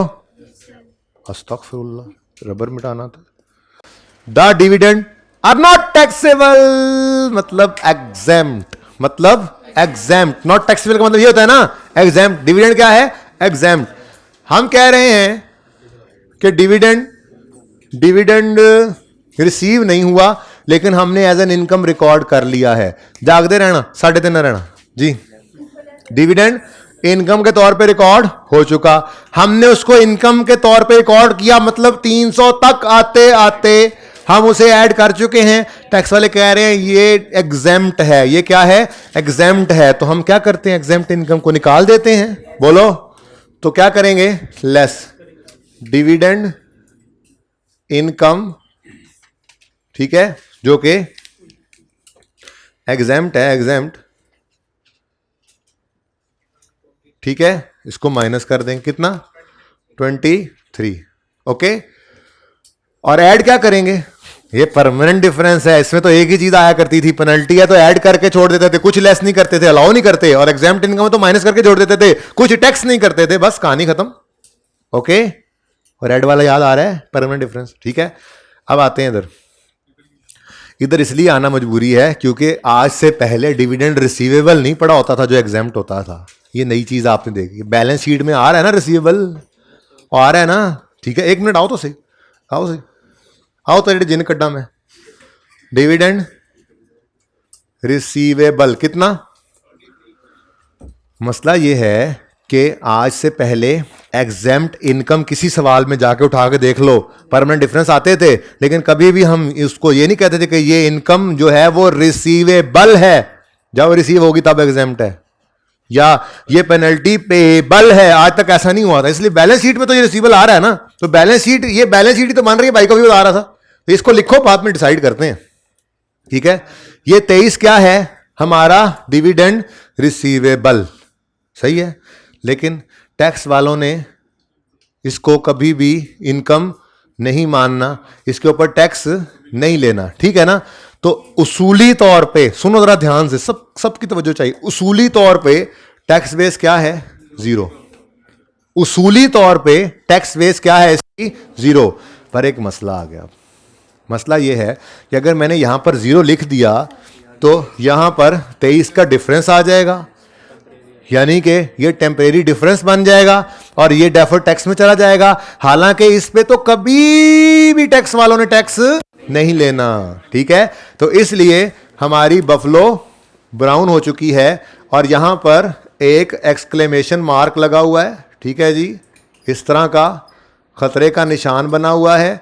और ये खतरे का निशान आपसे चीख चीख के कह रहा है कि माना ये 0 बनता था, ये 0 में नीचे ले आया, ये 0, ठीक है, माना कि ये 0 बनता था, लेकिन अगर आपने परमानेंट डिफरेंसेस के केस में यहां पर 0 लिख दिया तो वो तो टेम्परेरी डिफरेंस की तरह से डिफरेंस दे देगा और डेफर्ड टैक्स में शामिल हो जाएगा। यानी हम कुछ यूं कहना चाह रहे होंगे, ये 23 फ्यूचर में रिसीव होगा तो टैक्स होगा, रिसीव होगा तो टैक्स होगा, हालांकि ये क्या है? एग्जेम्प्ट है। इसलिए ब्राउन बफलो की वजह से हमें यहां पर मजबूरन लाइन नहीं लगाएंगे, 23 लिखेंगे, ठीक है। उसूल है ये। हाँ, लड़ो मत आपस में, जी, ठीक है, यानी difference is zero, difference is zero. ठीक है, चलें आगे। And the last adjustment is, छुट्टी इज वेरी नेड़े। Current liabilities include fine payable, fine payable, fine payable.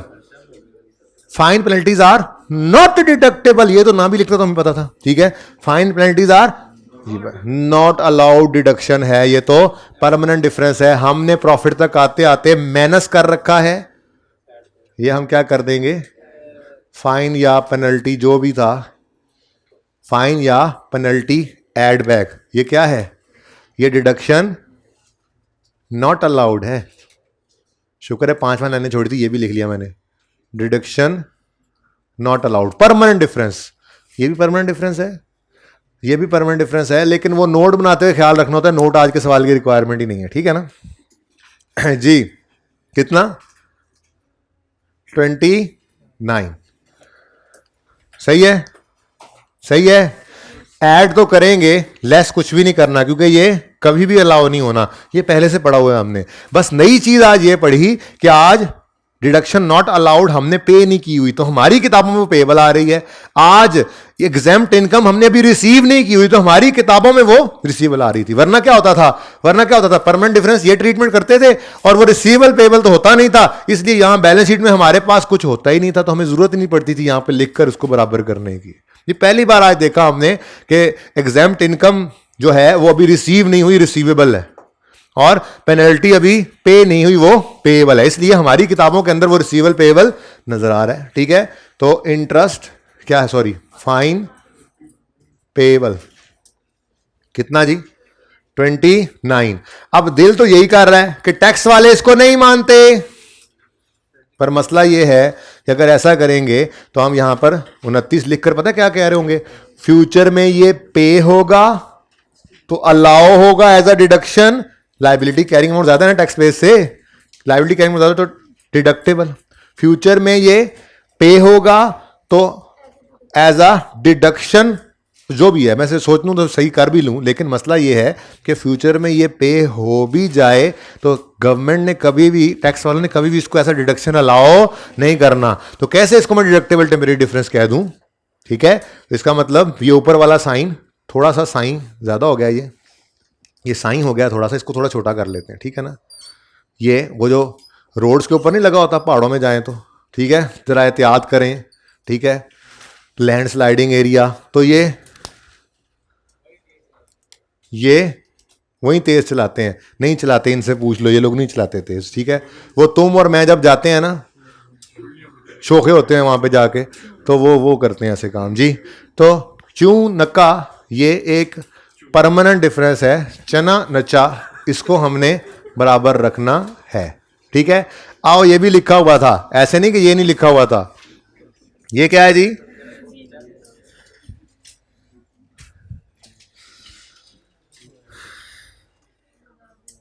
Type of adjustment.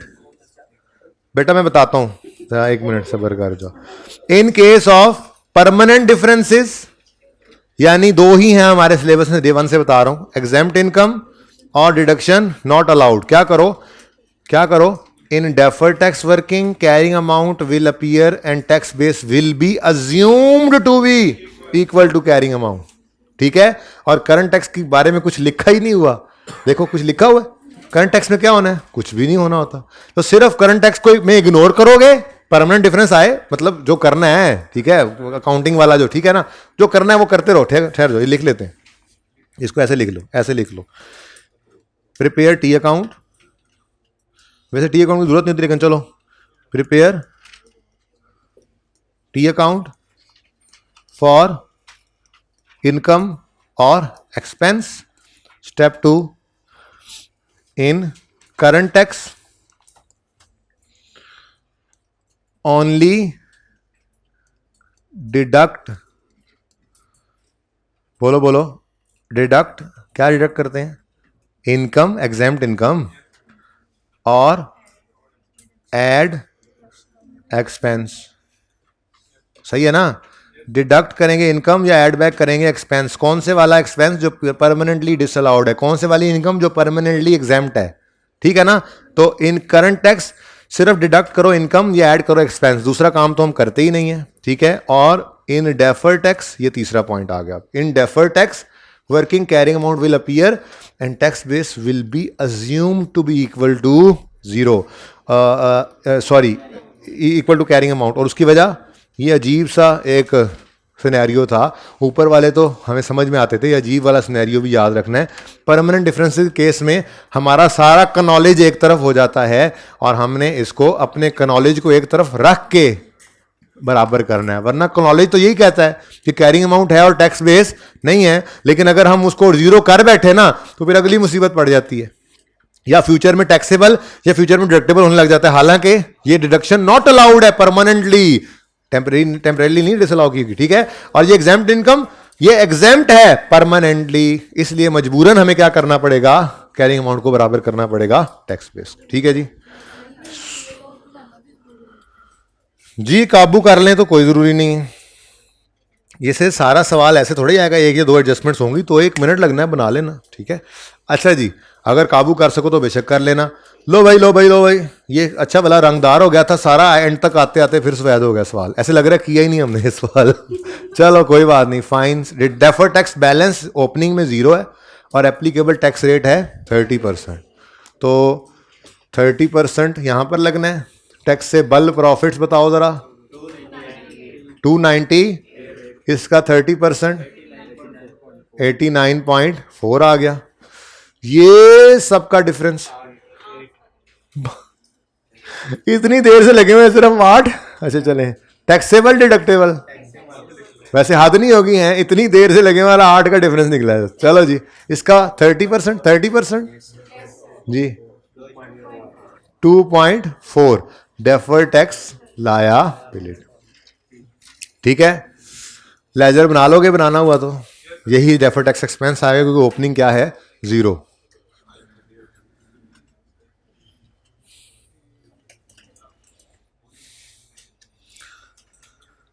कोई प्रैक्टिस की और जरूरत है?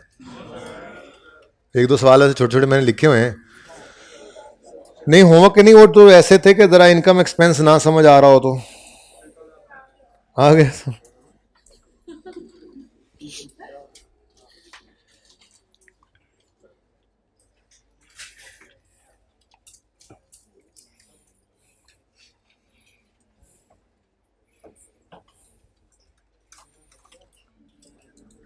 अच्छा जी सुने, बहरहाल ये तो आपको पता ही है कि अगर बॉस एम्प्लाई को कुछ गड़बड़ करने की कहे के बारे में कहे तो बॉस जो है वो इंटेग्रिटी, ऑब्जेक्टिविटी और प्रोफेशनल बिहेवियर के ब्रीच में चला जाता है, और एम्प्लॉय फेस करता है इंटिमिडिएशन थ्रेट।